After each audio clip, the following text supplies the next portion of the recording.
Welcome to my channel. आज मैं आपको बताने जा रहा हूँ टॉप 5 कंप्यूटर की शॉर्टकट की।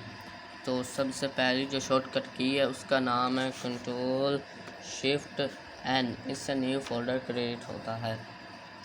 तो आप जितने चाहें उतने फोल्डर बना सकते हैं।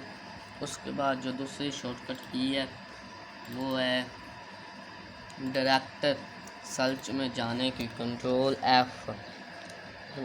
एफ को दबाया तो ये देखिए डायरेक्ट यहाँ पे हम कुछ भी सर्च कर सकते हैं।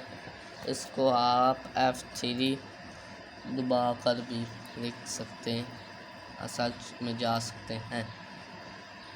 उसके बाद जो शॉर्टकट की है वो कॉपी की है। मैं ये फाइल कॉपी करता हूँ एक्सेल की, न्यू माइक्रोसॉफ्ट ऑफ एक्सेल। इसको मैं कंट्रोल सी, कॉपी करने की शॉर्टकट की कंट्रोल सी है।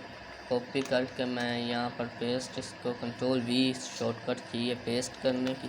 यहाँ पे मैं पेस्ट करता हूँ तो ये देखिए पेस्ट हो गई है।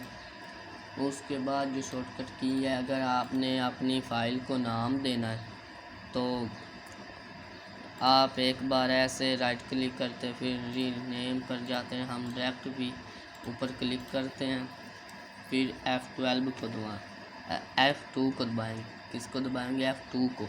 फिर रीनेम हम यहाँ पर लिख सकते हैं, मेरा नाम है अदनान महबूब। मैंने अदनान लिख दिया, ये देखिए अदनान। तो अभी तक आपने मेरे चैनल को सब्सक्राइब नहीं किया तो प्लीज़ सब्सक्राइब कर दें और लाइक भी करें।